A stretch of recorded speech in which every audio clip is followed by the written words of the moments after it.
성경 보겠습니다. 마태복음 1장 1절입니다.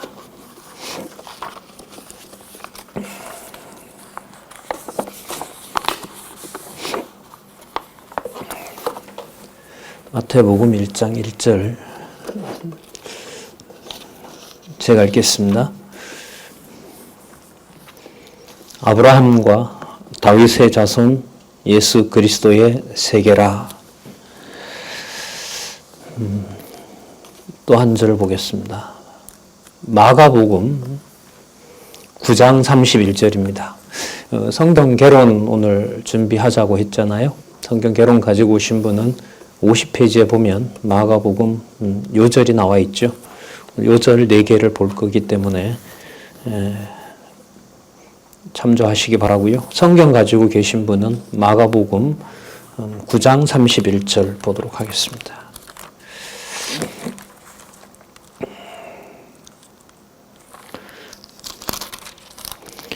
마가복음 9장 31절 제가 읽겠습니다.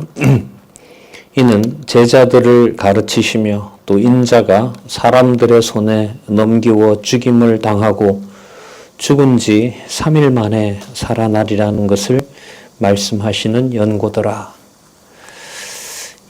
또 한 절 볼까요? 누가복음 2장 11절입니다.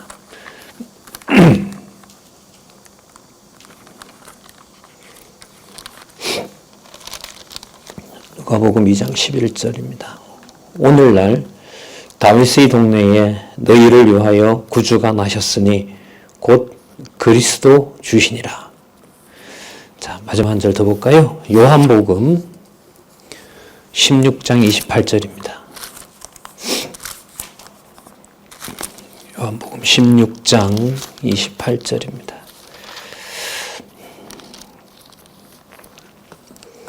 내가 아버지께로 나와서 세상에 왔고 다시 세상을 떠나 아버지께로 가노라 하시니, 오늘은 의미분석 성경 개론을 통해서 예수에 의한 성취, 마태복음부터 요한 사도행전 1장 11절까지 이를 정리하는데 첫 시간을 갖도록 하겠습니다. 앞으로 3시간 혹은 4시간에 걸쳐서요.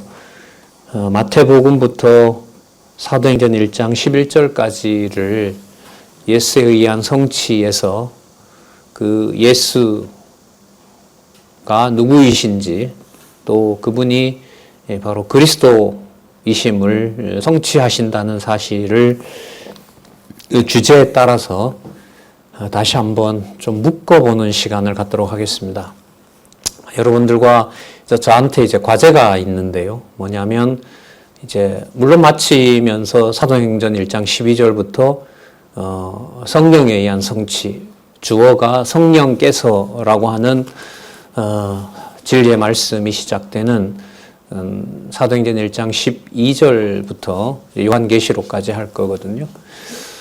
그 내용으로 가기 전에 마태복음에서부터 사도행전 1장 11절까지를 글쎄요, 욕심인지 몰라도 하나로, 한 사건으로 이렇게 묶을 수 있는 바로 그 시간을 좀 갖도록 하겠습니다. 여러분들한테는 좀 같이 공부하는 시간을 좀 버는 거고요. 저한테도 물론 그렇습니다.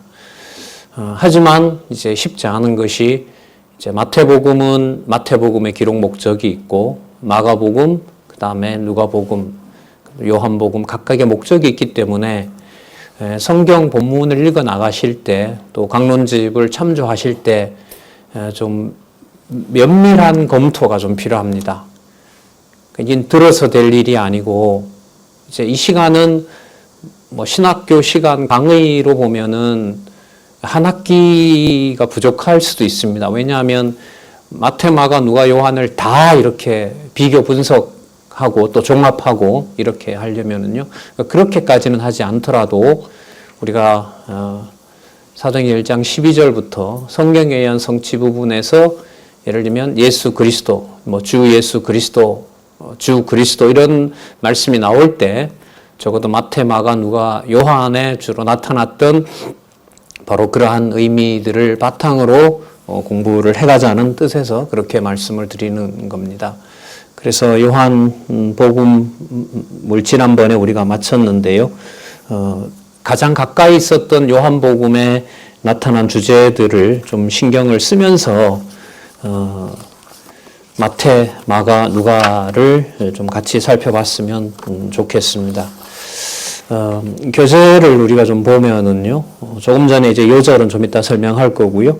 385페이지에 보시면 제1편 예수에 의한 성취 가운데 제1장 직임에 의한 성취 이렇게 나오죠. 자, 거기 보시면 예수에 의한 성취 부분을 한번 보도록 하겠습니다.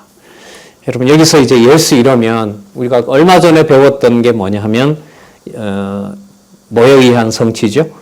본성에 의한 성취였죠. 그 본성은 다르게 말하면 본성이 무엇이냐 하면 신성인 거죠. 하나님이신 거잖아요.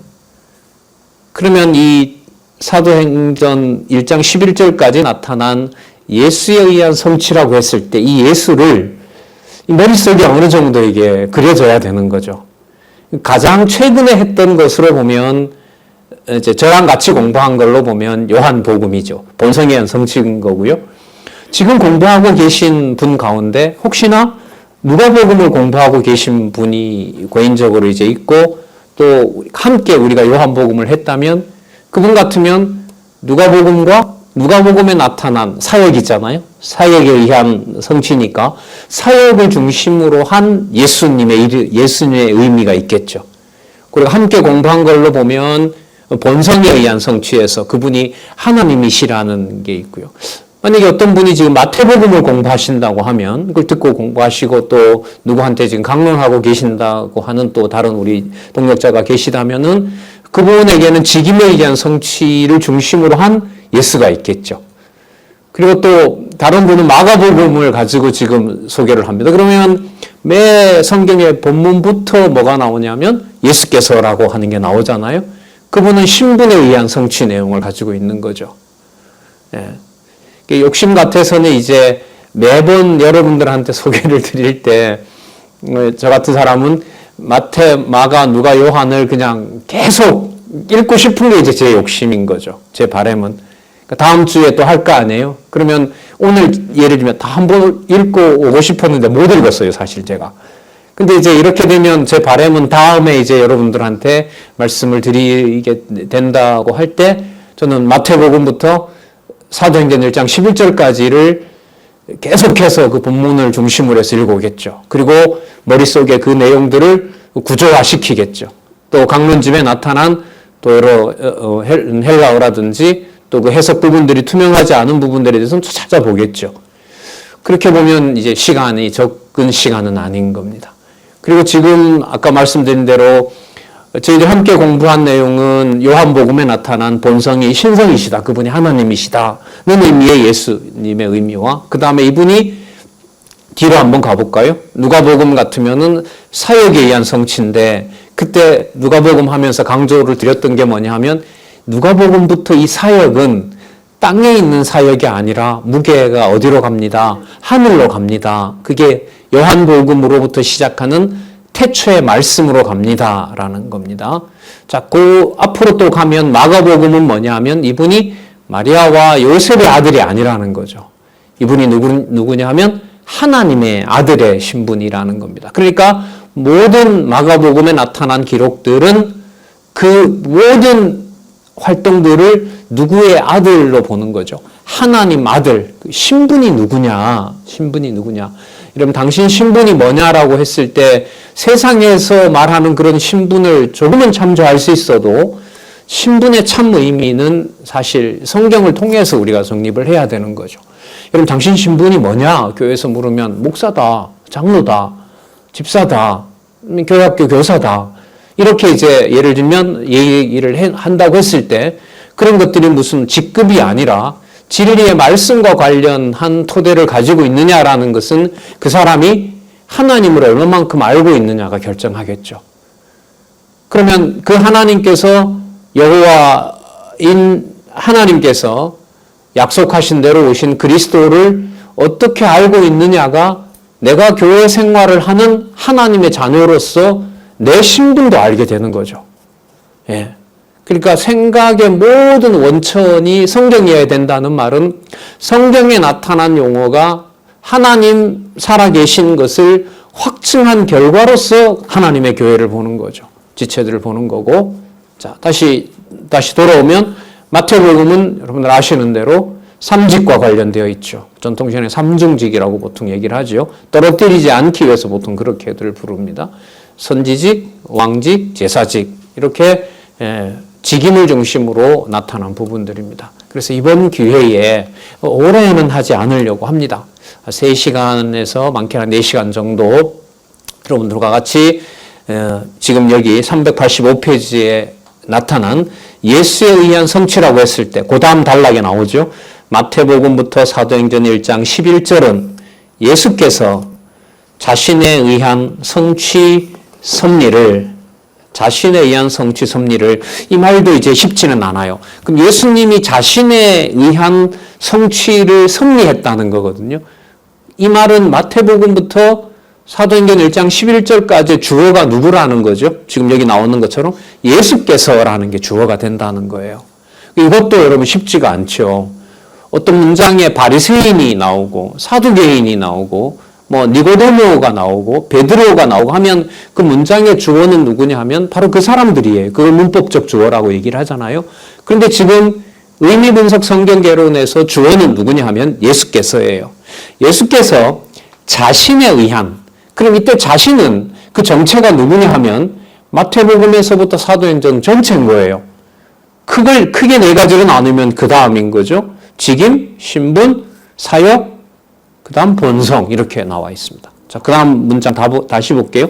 자신에 의한 성취라는 말은 뭐냐면 자신이 구약에서 언약한 그리스도라는 사실을 이룬다 이 말이에요.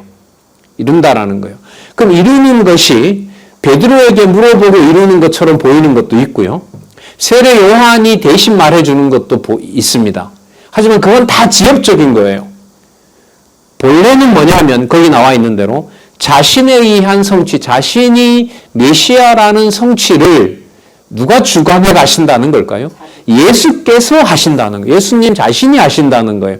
그걸 뭐라고 부르냐 하면 섭리라고 하는 거예요. 섭리. 의미분석 성경개론 성경 신학에서 섭리라는 말은 이게 이제 구약의 역사서를 우리가 어떻게 지금 의미를 배웠냐면 섭리를 통한 언약이잖아요. 그러니까 창세기에서부터 에스더서까지 나타난 그 섭리라는 것이 성경의 바탕을 둔 섭리라는 의미인 거잖아요. 그러니까 자손 땅 통치 언약을 여호와께서 여호와의 방법으로 여호와가 정한 때, 여호와가 정한 곳에서 이루시는 거예요. 그렇지 않는 경우는, 그렇지 않는 역사는 없는 거예요. 주변에 아무리 복잡한 일들이 벌어지더라도 그 모든 일은 구약도 물론이고 신약도 물론입니다. 여호와께서 창세전에 정하신 대로 당신이 메시아 보낼 언약을 하시는 것이 구약이고, 지금은 보낸 메시아, 장차 오실 메시아에 대해서는 언약하시는 내용이고, 그 다음에 기록된 내용으로 보면 성취하신 내용이고, 2000년 전으로 보면 이미 이루신 내용이고, 그 모든 내용들을 신약에서는 예수께서 당신이 이루시는 거예요. 성령께서라고 나오는 사도행전 1장 12절부터도 주어는 여러분 뭐 사도 바울이 그렇다 그러고 베드로가 그렇다라고 하지만 성령께서가 주어가 되는 것이고, 요한복음에 이게 나왔죠. 요한복음에서 아주 강하게 나왔었죠. 예수께서 보내신 성령이, 내가 아버지께로 보낼 성령이 오면 그 성령이 진리에 대하여 증거한다고 했기 때문에 사도행전 1장 12절부터 나타나는 성령께서도 누구와 관계가 있는 거죠? 예수께서와 관계가 있는 거죠. 그 예수께서 언약하신 대로 누가 오신 거죠? 성령이 오신 거죠. 그래서 여러분 여호와의 언약과 성취 섭리도에 보면 안쪽 그림, 실체적 언약 성취의 큰 동그라미 2개 중에 그 신약과 관련된 동그라미에 보면 예수 언약 누구 성취로 되어 있죠? 예수께서 언약하시고 성령께서 오셔서 교회를 성취하니까 예수께서 언약하시고 누가 오셔서 성취한다? 성령께서 성취한다. 그게 이제 구분이 되지 않는다는 겁니다. 그래서 제 그 의도는 그래요. 여러분들이 한 달여 동안에 마태복음부터 사도행전 1장 11절까지의 성경 본문을 집중적으로 그리고 성경 강론집을 통해서 명확하게 그 해석이 다 되어 있으니까요. 그리고 본문의 연결성에 충실하시고 또 하나 욕심을 더 낸다면 마태복음의 이러이러한 사건은 예를 들면 마태복음에 나타난 오병이어의 사건은 예수님의 왕직과 관련된 사역이구나. 그 정도는 여러분들이 좀 아셨으면 좋겠어요. 그것은 읽어보지 않으면 알 수가 없는 겁니다. 그런데요, 여기서 좀 더 좀 심각한 얘기를 하면 그 정도 내용을 아는 것과 모르는 것의 차이는 말씀운동 40년 역사로 봤을 때 성경신학을 그대로 유지하느냐 못하느냐 문제와 관련을 지으면 결정적인 부분이 있습니다. 마태복음 그 부분은 그렇게도 되는 거고 이렇게도 되는 거야 라는 것도 하고요. 내가 확인해 본 결과 마태복음에 나타난 오병이어의 역사는 왕직과 관련되고 마가복음에는 그건 예수님께서 구주의 신분으로 오신 것하고 관계가 되고 누가복음에서 그 부분은 예수님의 하늘에 속한 사역을 증거하기 위한 것이고 요한복음에는 그것은 바로 예수님께서 하늘에 속한 바로 하나님이심을 영생을 주관하시는 분임을 보여주기 위해서 그런다라는 것을 종합적으로 머릿속에서 생각하는 것과 떡 얘기 나오니까 하늘에 있는 떡이겠지 이 정도로 생각하는 것과는 엄청난 차이가 있다는 것입니다. 그게 여러분 성경신학 개론을 받고 지금까지 여러분들이 성경을 공부하고 있는 현재의 시점이라고 봅니다. 그래서 이렇게 당부를 드리고 거기에 동참해 줄 것을 사실 인간적으로 보면 호소를 하는 겁니다. 자, 그런 공부 방법에 대해서 한 5, 6년, 4, 5년 전에 우리 사경회 할 때 대전에서 이제 여러분들한테 이제 성경신학 공부 방법론이라고 알려드렸던 거죠. 예. 그 방법하고도 관계가 되는 겁니다. 그래서 성경을 읽어가는 방법, 성경을 해석하는 이 원리가 지금 이게 완성이 되어버렸기 때문에 이걸 놓치신다는 것은 이거는 시대를 거꾸로 돌아가는 것 이상으로 심각한 일이 되는 겁니다.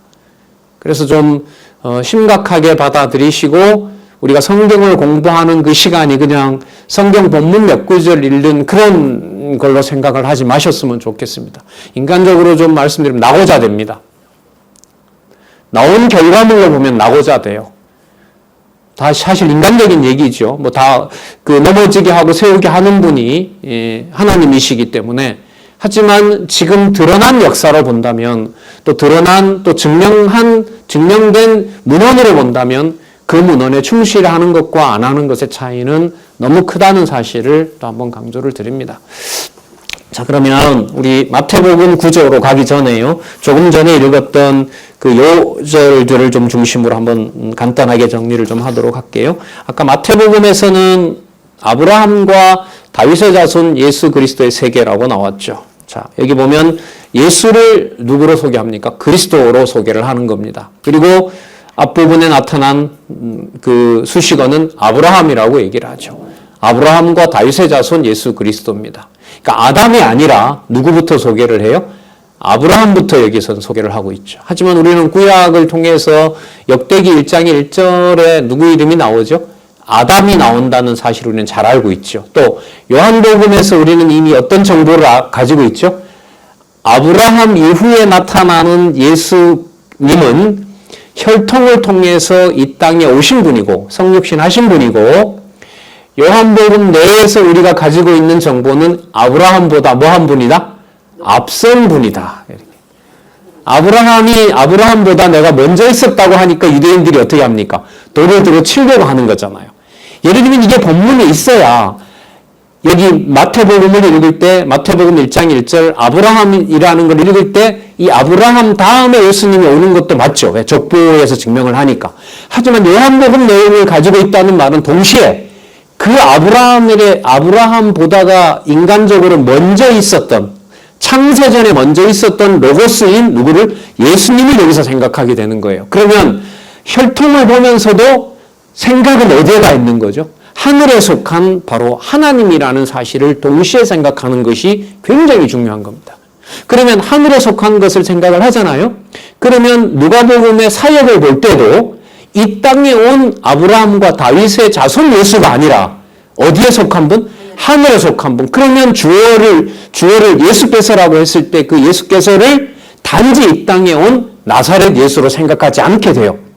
나사렛 예수로 생각하지 않는다는 것을 여러분들이 요한복음을 통해서 이미 머릿속에 갔잖아요. 뭐가 극복이 되냐면 현대 신학에서 예수를 역사적 인물로 나사렛에서 와서 자기 방식대로 기독교라는 종교를, 자기는 뭐 기독교라고는 하진 않았지만 이 세상에 그 12명을 중심으로 만들어냈던 예수의 종교, 그게 지금 현대 신학에서 비판하는 거잖아요. 그 초월적인 어떤 하나님을 생각하지 않게 하는 거죠. 근데 그 부분이 본문에 대한 내용 없이 그 부분을 변증하기가 힘들어요. 영양가도 없고. 그럴 때 여러분 뭐가 생각나는 거죠? 말씀이 생각나는 거예요. 어디에 있는 말씀이요? 성경 본문에 있는 말씀. 아브라함보다 먼저 있었다는 예수님의 그 말씀이 생각이 나는 거죠.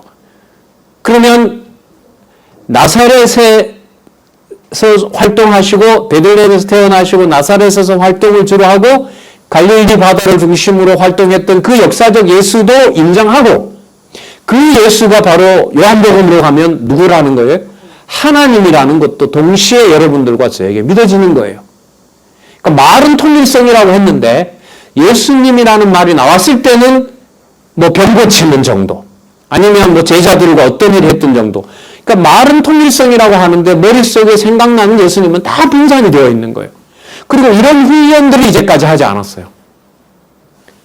시간으로 보면 40년이 흘렀다고 하지만 뭐 10년 전에 오신 분도 있고 20년은 30년 이런 분들도 계시지만은 저 역시도 35년 돼 가거든요. 이게 너무 머리가 이게 분산이 되어 있는 거예요. 말로는 이렇게 통일성을 얘기하면서도 그럼 그 일이 어디서부터 돌아봐야 될 일인 거냐? 성경을 안 읽으니까요.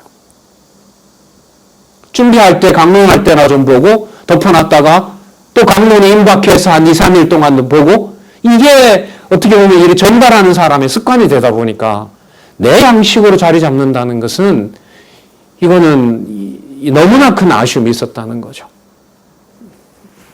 자, 아브라함과 다윗의 자손 예수 그리스도의 세계라. 여러분 요한복음에도요 다윗이라는 그 표현이 나올까요? 안 나올까요?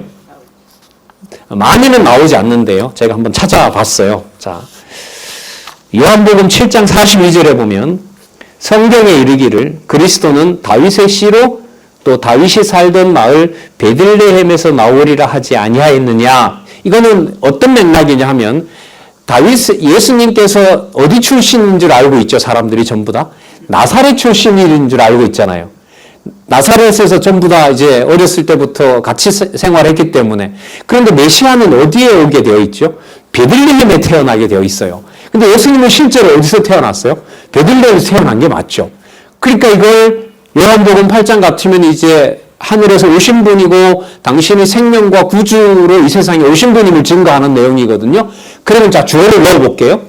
예수께서 당신이 베들레헴에 태어난 그리스도이심을 들을 자에게는 깨닫게 하고 생명의 주로서 깨닫게 하고 그렇지 않는 자, 깨달을지 못할 자에게는 예수께서 베들레헴에서 태어난 것, 그 사실을 뭐한다? 가버려버리는 거예요. 가르쳐주지 않는 거예요. 그 맥락에서 요한복음 8장에 가면 다윗이라는 이름이 나와요. 뭐 다 찾아보면 참 좋겠지만 이렇게라도 여러분들한테 일단은 좀 소개를 드리도록 그렇게 하겠습니다. 자, 그래서 아브라함과 다윗의 자손 예수 그리스도의 세계라라고 했을 때 여러분 이 세계라는 말도 말씀을 많이 드렸죠. 무슨 개념인지 혹시 기억이 나세요? 구약에서 선지서라든지 구약 개론하면서 되게 많이 강조를 했는데 바로 히브리어 톨레도트의 번역인 거예요. 그러니까 세계라는 말이 여러분 족보라는 말이거든요. 족보라는 말이에요. 자, 그래서 족보인데 구약에 보면 여러분 창세기 2장 4절이죠. 창세기 2장 4절에 보면 이런 말씀이 나와요. 여호와 하나님이 천지를 창조하신 때에 하나님이 천지를 창조했다고 했는데 2장 4절부터 보면 주어가 첨가가 됩니다. 하나님이라 안 그러고 누구라 불러요? 여호와 하나님이라고 불러요. 그럼 여호와 하나님이 창조했다는 말과 하나님이 창조했다는 말은 차이가 있느냐? 엄청 차이가 있죠. 창세기 1장에서부터 2장 3절까지는 창조주인 하나님을 보통명사로 소개한 거예요. 근데 2장 4절부터는 그 하나님의 이름이 뭐냐면 누구라는 거죠? 여호와라는 거예요. 여호와이신 하나님이 천지 창조를 하신 대략이 이러하니라고 했을 때 이 대략이라는 말이 여러분 무슨 말이냐면 톨레도트라는 말이에요. 자, 이 말은 언제 쓴다고 말씀드렸죠? 창세전에 언약한 것을 그대로 이룰 때 이 낱말을 써요. 한 서너 개, 대여섯 개 정도 결혼할 때 여러분들이 찾아드렸는데요.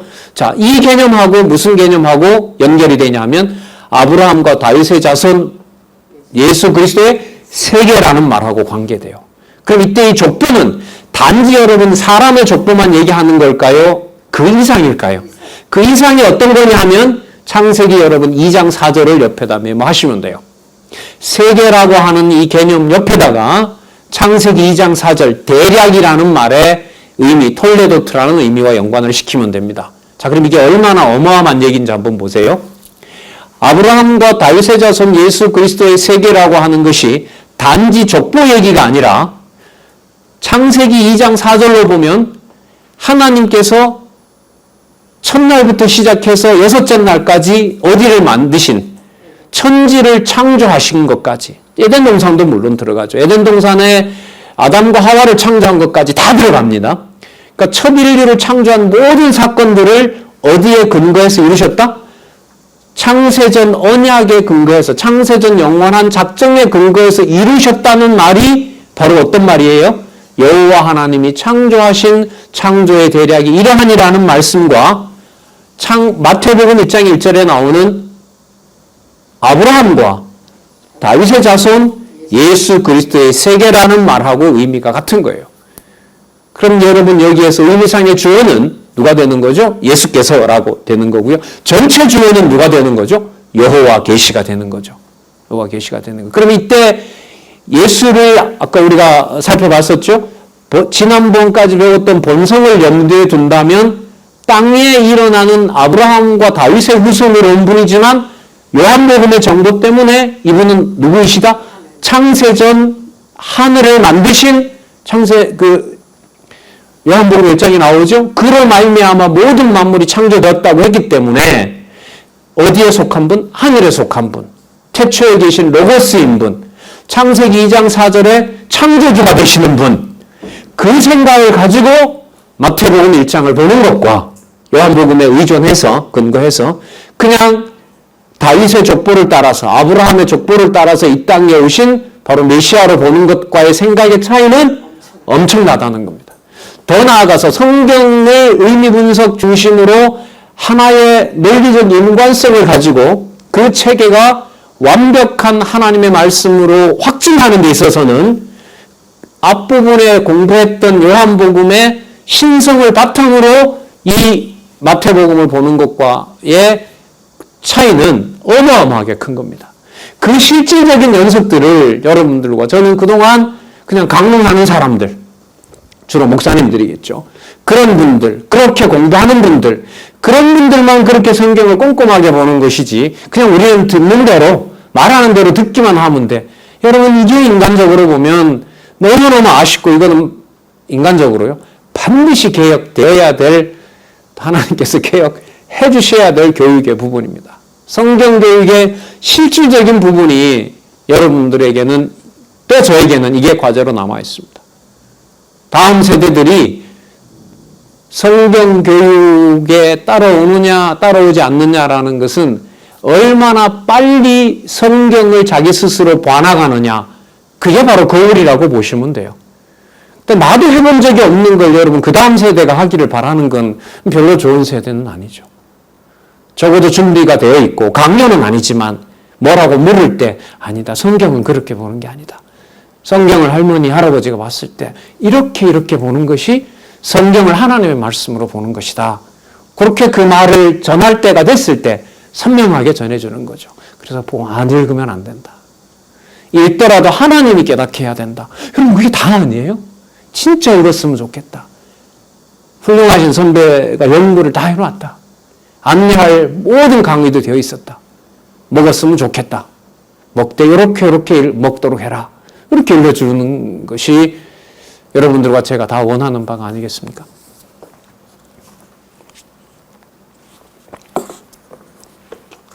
마가복음으로 가볼게요. 마가복음 요절 한번 볼게요. 이는 제자들을 가르치시며 또 인자가, 자, 인자라는 말은 무슨 뜻이죠? 사람의 아들인 거죠. 사람의 아들이라는 말은 이 땅에 오신 분이라는 거예요. 육신의 몸을 입고 이 땅에 오셨 분입니다. 사람들의 손에 넘기워 죽임을 당하고 죽은 지 3일 만에 살아나리라는 것을 말씀하시는 용구더라. 자, 마가복음의 주제는 뭐죠? 신분에 의한 성취죠. 자, 신분은 이분이 육신의 아들이 아니라 여기 보면 인자라고 했기 때문에 인자가 마리아와 요셉의 아들이라는 말이 아닙니다. 왜? 마태복음에서 무엇을 증명했기 때문에 그래요? 삼직을 증명했잖아요. 그분이 선지자이시고 그분이 왕이시고 제사장임을 증명했기 때문에 그 내용을 여기다가 같이 넣어야 되는 겁니다. 그게 쉽지는 않죠, 사실. 거기다가 우리가 지난 시간까지 배웠던 요한복음의 뭐까지? 신성까지. 그러면 여러분 누구나 예를 들면 마가복음 9장 31절을 여러분들이 의미분석 성경 개론을 성경을 하나님의 말씀으로 확증한 증거라고 믿으신다면 9장 31절이 요절이라는 것도 여러분들이 동의를 하신다는 얘기인 거예요. 그럼 그 요절을 중심으로 일단 뭐가 설명이 돼야 돼요? 마가복음이 뭘 중심으로 설명하는 거죠? 신분을 중심으로 설명하는 거죠. 그럼 이때 신분을 설명을 할 때 어떤 내용들이 들어와야 돼요? 일단은 앞부분에 있었던 마태복음, 삼직이겠죠? 삼직과 관련된 예수님에 대한 정보들이 있어야겠죠. 그 바탕이 왜 예수님은 인자라고 했을 때 인자라는 말은 사람의 아들이라는 말인데 더 정확하게 말씀드리면 사람의 모양을 띠고 이 땅에 오신 분이에요. 그럼 사람의 모양을 띄었는데 예수님은 이미 이분이 삼직을 가진 메시아이시기 때문에 사람들이 하는 것 이상으로 하실까요? 못 하실까요? 당연히 하시는 거죠. 그럼 이때 인자라는 말 속에는 뭐가 최소한 들어와야 돼요?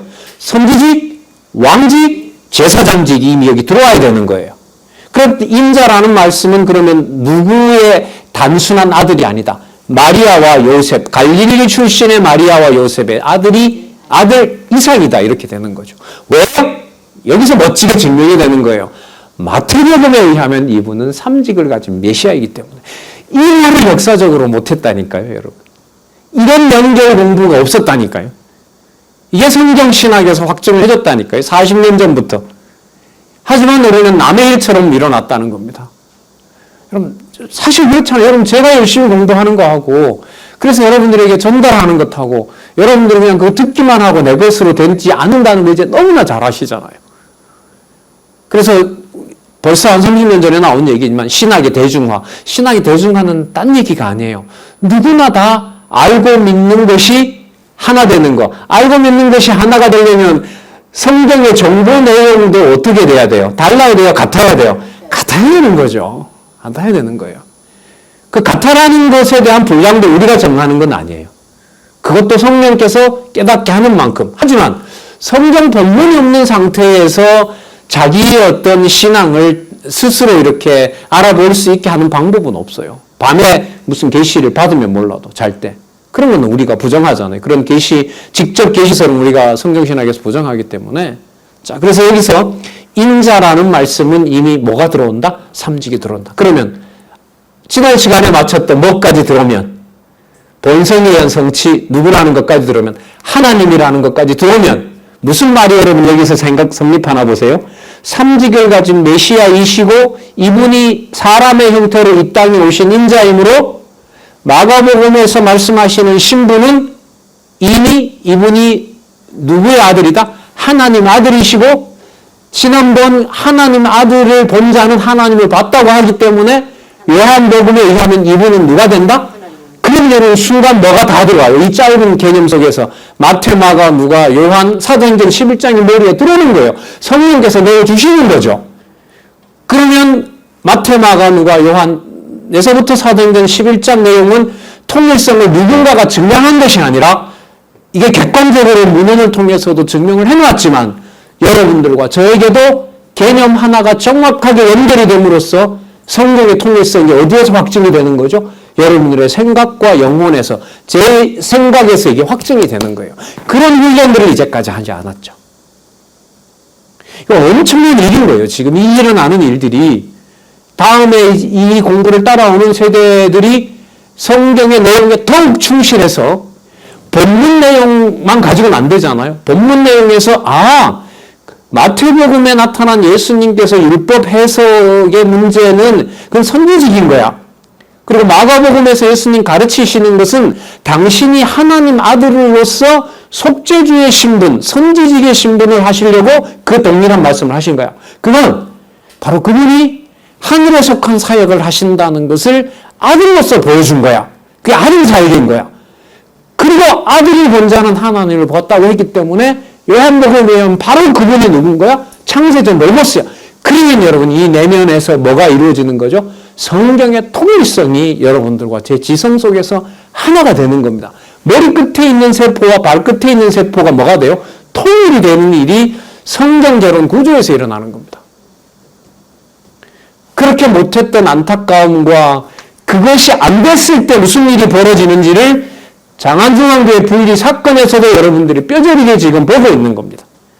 남 비난하는 사건이 아닌 거죠.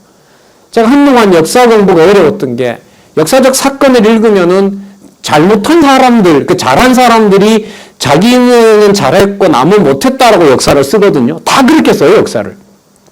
그러다 보니 물론 사건도 있죠. 사실인 것도 있고. 거기에서 그 나쁜 사람들의 유산이 현재 대한민국의 현실 역사까지 미친다고 생각하는데 이걸 벗어나기가 너무 힘든 거예요. 역사 섭리를 하나님이 하신다라는 틀을 알면도 불구하고 안 되는 거예요. 물론 하나님이 안 하게 하신 거죠. 자, 그러나 그 사이에 하나 깨달은 건 뭐냐면 어떤 진리의 객관성도 성경을 배제하고는 없다는 거예요. 더 나아가 성경의 객관성을 증명해주는 분도 누구다? 하나님이다. 성령께서 그렇게 하시는데 뭘 가지고 하느냐? 아주 구체적인 말씀들을 확증해야 하면서 그렇게 해가신다는 거예요. 그래서 어디까지는 내가 하는 거고, 이런 거야 그냥 가르치는 사람들이 하겠죠. 그 생각을 여러분 싹 씻으셔야 됩니다. 싹 씻으셔야 됩니다. 저야 수십 명, 과거에 이제 40-50명 화요 강좌에 하니까 저는 혼자 철두철미하게 하고, 저는 저한테도 여자가 있으니 그렇게 하겠죠. 나야 그냥 듣는 입장이니까 그냥 설렁설렁 해도 되고, 그런 게 아니에요. 그 말 속에는 뭐가 빠져 있죠? 여러분 함께 있는 가정교회는 교회가 아니라는 말이 빠져 있는 거예요, 거기는. 제가 여러분들 가정에 있는 분들 다 만나는 건 아니잖아요. 저는 저대로 안내를 해드리는 거고, 여러분들 돌아가면 40-50명이 있어야 꼭 전하실래요? 그런 건 아니잖아요. 두세 사람이 함께 했을 때 하나님이 주신 시간에서 성경은 이렇게 보는 거야. 그럼 두세 사람 있을 때는 그냥 성경은 보는 대로 봐라고 하고 40-50명 있을 때는 성경은 그렇게 보면 안 됩니다. 그렇게 말해야 되나요? 아니잖아요.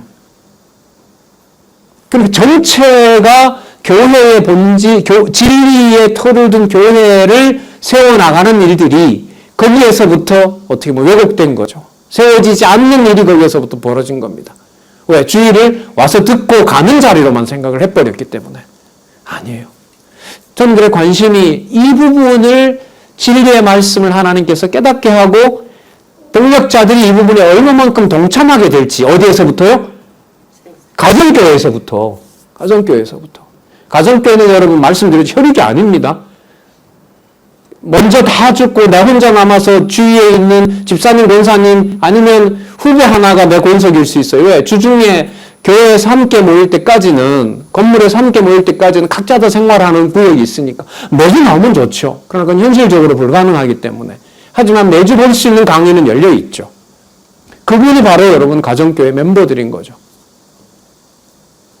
요즘은 다양한 매체들이 있으니까요. 오늘도 아마 많은 선생님들이 아마 학생들을 영상으로 아니면 전화로 아마 그렇게들 공부하실 준비를 하고 계실 겁니다. 아니면 하고 계신 분도 있고요. 자, 누가복음으로 한번 가볼까요? 죽고 살아나는 이 문제까지 얘기하면 누가복음 요절을 설명 못할 것 같아서 다음에 또 차차 하도록 하고요. 51페이지에 가시면 누가복음 요절 볼게요. 오늘날 다윗의 동네에 너희를 위하여 누가 나셨다? 구주가 나셨다. 다윗의 동네는 어디를 말하는 거죠? 베들레헴이겠죠. 베들레헴 에브라다라고 이미 약속이 되어 있으니까요. 그럼 여러분 다윗의 동네라고 하는 이 말은 다윗은 여러분 신분이 뭐냐면 왕이잖아요. 자, 왕인 거예요. 자, 그 왕이 태어난 그 베들레헴에 초라한 베들레헴에 바로 누가 나셨다는 거예요? 구주가 나셨다는 거죠. 구주라는 말은요, 여러분 이거는 여호와께 쓰는 말이에요. 하나님께 쓰는 말입니다. 구주라는 말은 자, 그다음에 설명이 나오네요. 바로 곧 누구라 그럽니까? 그리스도 주시니라 이렇게 나오죠. 누가복음의 주는요. 앞으로 이제 우리 바른 성경이 만약에 그 의미 분석 성경 이제 이런 성경이 새로 번역이 되면 바로 이 부분은 아마 그리스도 하나님이다, 그리스도 여호와로 아마 틀림없이 번역이 될 겁니다.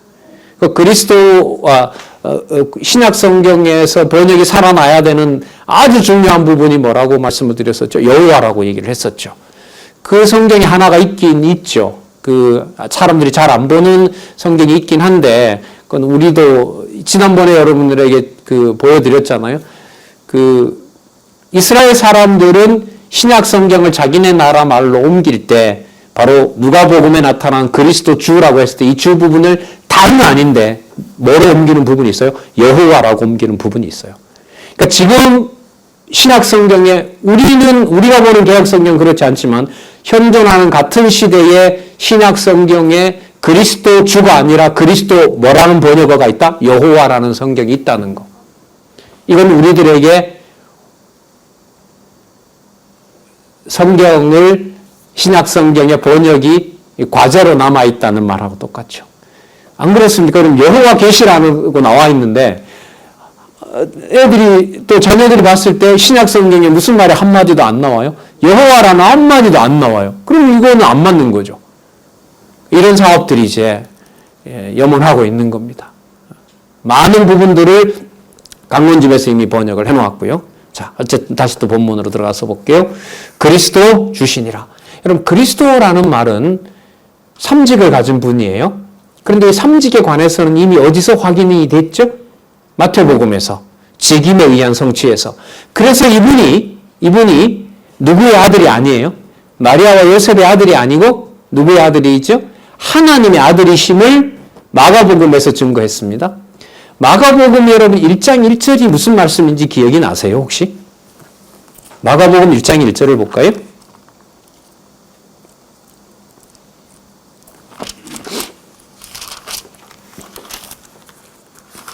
마가복음 1장 1절. 마태복음을 좀 염두에 두시고 한번 보시기 바랍니다. 자, 하나님의 아들 예수 그리스도 복음의 시작이라. 이렇게 시작하네요. 아브라함과 다윗의 자손이 아니고요. 누구의 아들? 하나님의 아들. 그럼 여러분 이렇게 되겠죠. 아브라함과 다윗에게 약속했던 예수가 그리스도로 왔으므로 그리고 그의 사역을 다 이루셨으므로 증명이 되셨으므로 이분은 누구의 아들? 하나님의 아들 예수 그리스도이시다. 하나님의 아들 예수 그리스도이심으로 자, 신분이 주제임을 강조하기 위해서 우리가 마가복음 마지막 장을 한번 볼까요? 마가복음 16장을 보도록 하겠습니다. 조금 전에 읽었던 마가복음 1장 1절을 염두에 두시고요. 마가복음 16장 19절을 제가 읽어보겠습니다. 주 예수께서 말씀을 마치신 후에 자, 주 예수께서 마가복음 1장 1절에 있는 개념을 또 사용하면 어떻게 되겠습니까? 하나님의 아들, 맞죠? 하나님의 아들 주 예수께서 말씀을 마치신 후에 하늘로 올리우사 어디에 앉으셨더라? 하나님의 우편에 앉으셨느니라. 왜요? 하나님의 아들이니까요. 그래서 여러분 누가복음의 무게는 지상에 있는 활동이 아니라 어디로 옮겨진다? 하늘로 옮겨가는 사역이다. 그래서 누가복음의 주제라고 할 수 있는 사역에 의한 성취의 사역은 무게가 어디로 간 것이다? 점점 하늘로 간 것이다. 그래서 요한복음에는 뭐라고 확증된다? 이분이 누구다? 하나님이다. 하나님이다. 자, 누가복음 요절 곧 그리스도 주시니라 해서 이 사역의 본질은 땅에 속한 사역이 아니라 어디에 속한 사역이다? 하늘에 속한 사역이다. 왜 하늘에 속한 사역이냐 하면 마가복음에서 이분이 바로 하나님 아들의 신분으로 이 땅에 오셨기 때문에 그렇다. 그리고 하나님의 아들로서 하나님이 원하는 모든 순종을 완벽하게 이루셨기 때문에 그렇습니다. 자, 요한복음 16장 28절 여절 보겠습니다. 52페이지에 보시면 자, 여러분 또한 여기서 여러분 이때 내가는 마태, 마가, 누가에 나오는 예수 그리스도를 다 포함해야 된다, 안 해야 된다? 다 해야 된다. 다 해야 된다. 자, 이게 이제 통일성 있게 성경을 전체로 봐가는 훈련이라고 보시면 돼요. 마태, 마가, 누가에 확증된 바로 그 예수께서 아버지께로 나와서, 그럼 어디에서 오셨다는 거냐면 하늘에서 오셨다는 것이고요. 세상에 왔고 성육신이죠. 다시 세상을 떠나 아버지께로 간다. 왜? 이분이 누구시니까요? 하나님이심을 확증하기 위해서. 그리고 집을 에덴 동산에 짓는 것이 아니라 어디에다 지어요? 하늘에 속한 집을 다 준비하러 가신다 그랬죠. 그러면 아담에게 약속했던 3대 언약은 어디에서 이루는 일이 돼요? 마가복음을 지나면서 그 모든 사역의 핵심은 영원한 천국에서 준비하는 일로 연관이 돼요. 그럼 마가복음이기 때문에 뭐다? 요한복음이다라는 것이 연결이 안 되면은 이 요절을 요절대로 설명을 할 수가 있다 없다? 없다는 거예요. 강사님 그걸 언제 다 합니까? 이제까지 못하신 것을 통탄스럽게 생각하신다면 주시는 만큼 단지 열심히 하는 것밖에 없어요. 매일 보고 확인하고 하나님 시간 때려주시면 또 알려주고, 자, 아버지께로 가노라 하시니라. 자, 오늘은 상세하게 본문으로 들어가지는 못했는데요. 다음에 이제 더 좁힐 겁니다. 예를 들면은 앞부분에 마태복음의 1장에서부터 4장 부분하고요. 거기에 나타난 예수님의 사건을 마가복음하고 누가복음하고 또 요한복음하고 이렇게 큰 덩치로 이제 소개를 하려고 해요. 만약에 또 하나 예를 들면 천례로 오신 그 신성을 얘기하는 요한복음 1장 1절에서부터 12절 부분하고 또 유사한 그런 사건이 나오는 마가복음에서 아들의 신분, 또 높으신 신분, 낮은 신분 그런 부분하고 연관을 시킬 거거든요. 그러니까 여러분들 강론집을 중심으로 본문을 철저하게 거듭거듭 읽어주시기 바라고요. 그리고 성경 개론 2019년 여러분 보고 있는 이 책도 본문을 바탕으로 큰 그림도 그리시고, 그러는 사이에 여러분들과 제 머릿속은 관절과 골수는 성경 말씀으로 통일된 말씀으로 채워진다는 그런 확신을 다시 한번 각자 가지셨으면 좋겠습니다. 기도하겠습니다. 하나님 아버지 감사합니다. 성경을 하나님의 말씀으로 확증한 이 귀한 시대를 하나님 살게 해주셨습니다. 게으르지 않게 하여 주시고 상황이 내 기준에 좋으나 나쁘나 이 말씀 함께 들어야 될 귀한 자녀들과 귀한 지체들과 이 말씀을 함께 가질 수 있도록 무한한 긍휼을 베풀어 주시옵소서. 예수님의 이름으로 기도드렸습니다. 아멘.